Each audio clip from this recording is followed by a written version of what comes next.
ఓం శ్రీమాత్రే నమః. నమస్తే అండి. ఈరోజు కర్రీ రెడీ అయిపోతుంది. ఏం కూర అనుకుంటున్నారా? బీరకాయ ఎగురండి, కొబ్బరి తురుము వేసి వండుతాను. మరి దీని గురించి కూర ఉండే విలువలు ఏంటో మీకు చక్కగా వివరిస్తూ చెబుతూ చేస్తాను. మరి ఇది మట్టి పాత్ర అండి. అంటే చక్కగా తయారు చేసిన దగ్గరికి వెళ్ళి మా వారు తీసుకెళ్తే 4 సంవత్సరాల కిందట కొన్నాను. ఇప్పటి నుంచి అప్పుడప్పుడు వాడతాను, కానీ ఇప్పుడైతే డైలీ వాడుతున్నాను. కానీ చెక్కు చెదరలేదండి. మరి మట్టి పాత్రలో వండితే రుచి ఉంటుంది అంటారు, అది కూడా నిజమే. కానీ దీని తర్వాత 1 సంవత్సరం కూడా అవ్వలేదండి.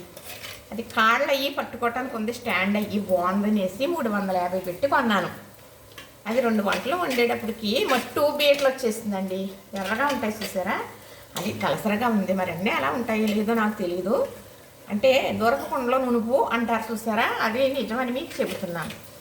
ఈ దాకొచ్చి ఒక 100 రూపాయలు కూడా పడదండి. ఇది ఇంకా చిన్న దాకలు వండుతున్నాను కదా నేను, అవి 50 రూపాయలు పండి.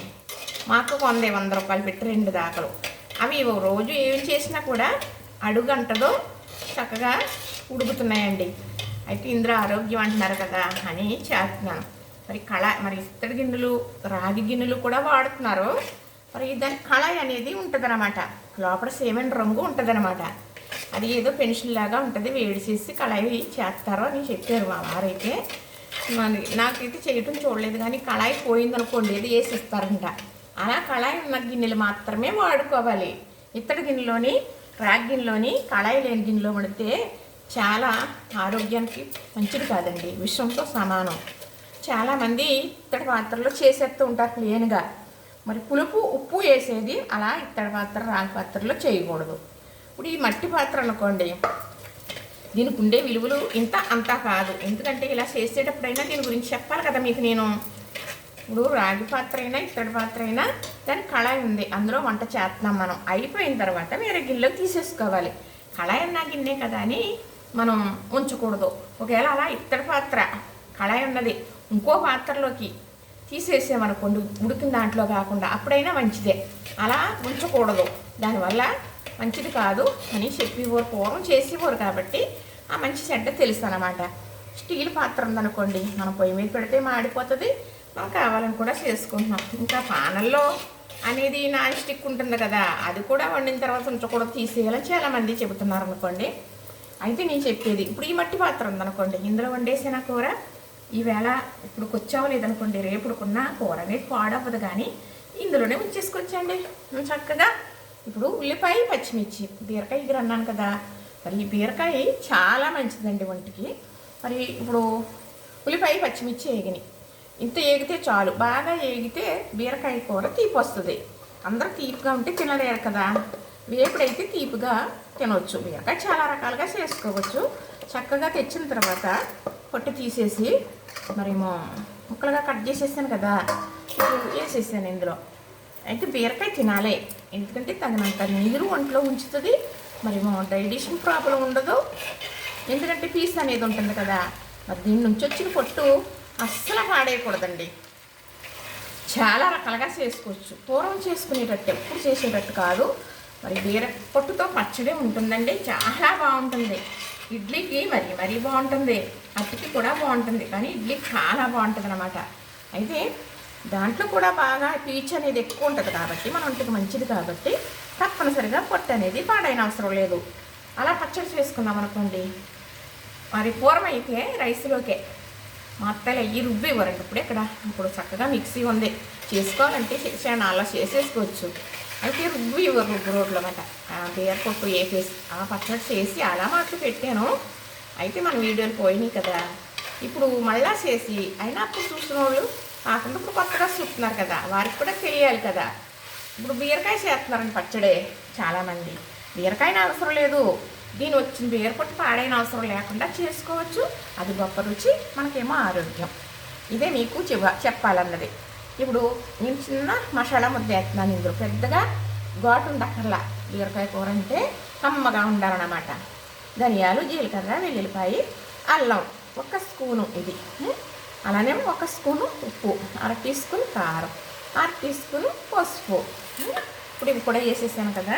ఇందులో ఈ చెప్పొచ్చేది ఏంటంటే నీళ్ళు వేయకూడదు, ఇంకా నీళ్ళు పట్టవు. ఇది ఇలా శుద్ధిగా నీరు ఇలా మగ్గుతూ ఉంటే అదే నీరు ఊరిపోతుంది.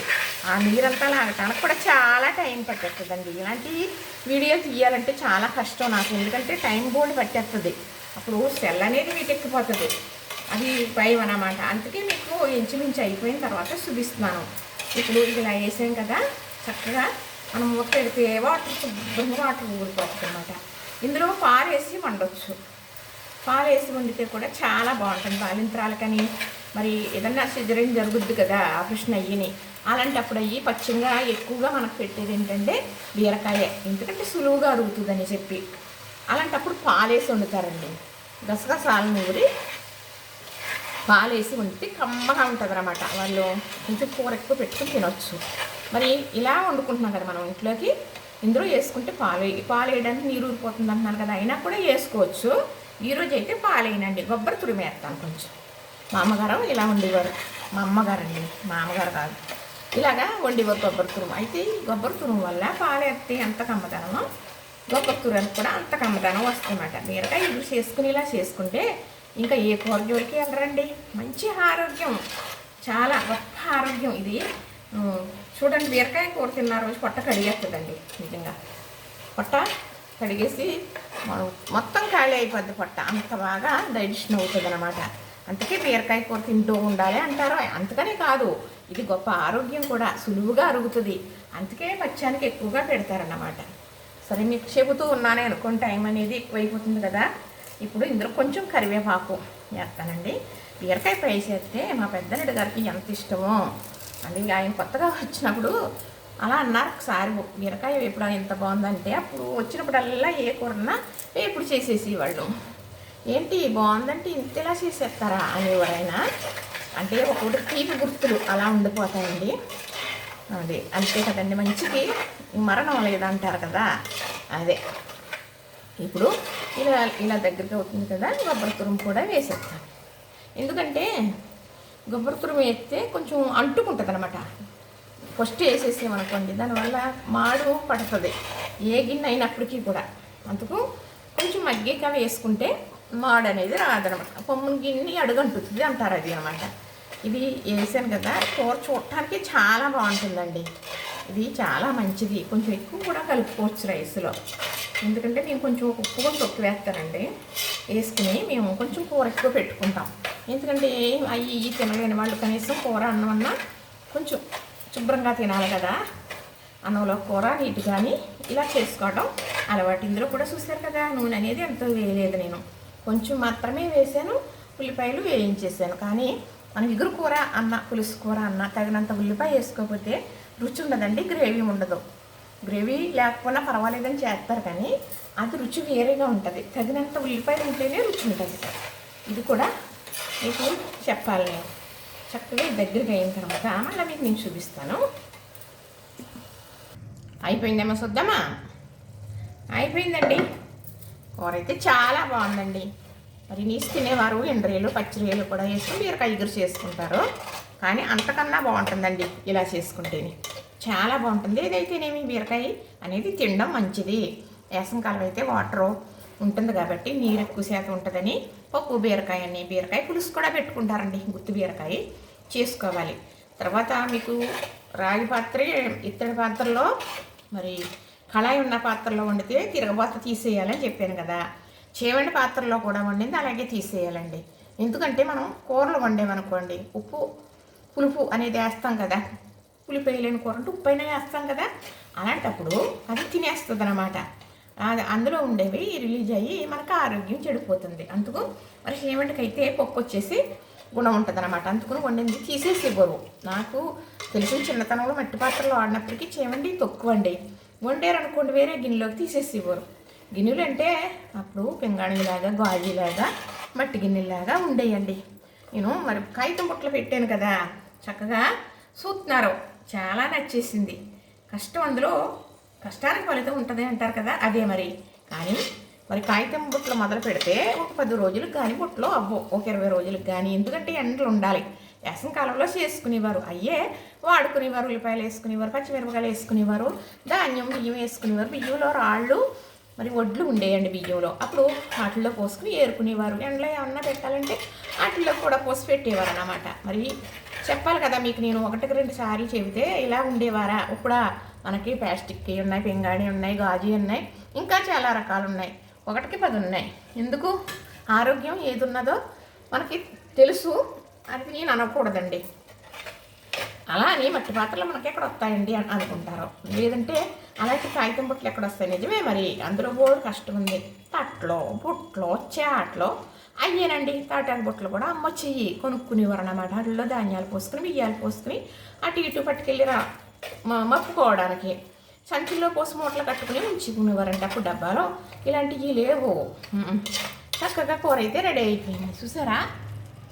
ఇంతేనండి, ఏదైనా ఆరోగ్యమైంది ఆరోగ్యమే. మరి నేనైతే నూనె కూడా తక్కువ వేసాను. చూసారు కదా, పాలేసి వండుతారు.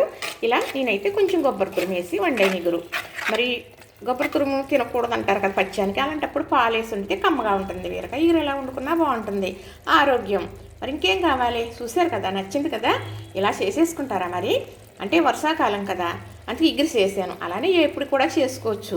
అంటే గుత్తంగా కూరలు వండుకోవాలి, టైట్ కూరలో, పులుసు కూరలాగా కాకుండా. అందుకని నేను ఇగురు చేశాను కదా, అలా ఎప్పుడు కూడా చేసుకోవచ్చు.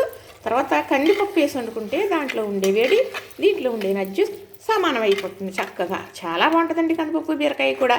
పెసరపప్పు బాగానే ఉంటుంది, కానీ ఇలా ముసాబుగా ఉన్నప్పుడు పెసరపప్పు బొరబొరలో అంటారనమాట. అంటే కొంచెం అదే నజ్జిలాగా అనిపిస్తుంది అని. బీరకాయ కూడా నజ్జే కదా, అందుకు కందిపప్పు వేసి వండుకుంటే రుచికి రుచి, బలానికి బలం, ఆరోగ్యానికి ఆరోగ్యం. చూసారు కదా, ఇంతేనండి మట్టి పాత్రకున్న గొప్పతనం అది. అందరికీ ఎలా వస్తాయండి? మీకంటే అలా ఉన్నాయి, మరి మాకు కూడా ఎలా వస్తాయి? మరి ఉన్న వాటితో వాడుకుంటామంటారు. అది కూడా నిజమేనండి, కాలాన్ని బట్టి మనం నడుచుకోవాలి, కాదని నేను అంటలేదు. కానీ నేనైతే మట్టి పాత్రలు చేస్తున్నాను. అప్పుడే ఒక 4-5 నెలల నుంచి.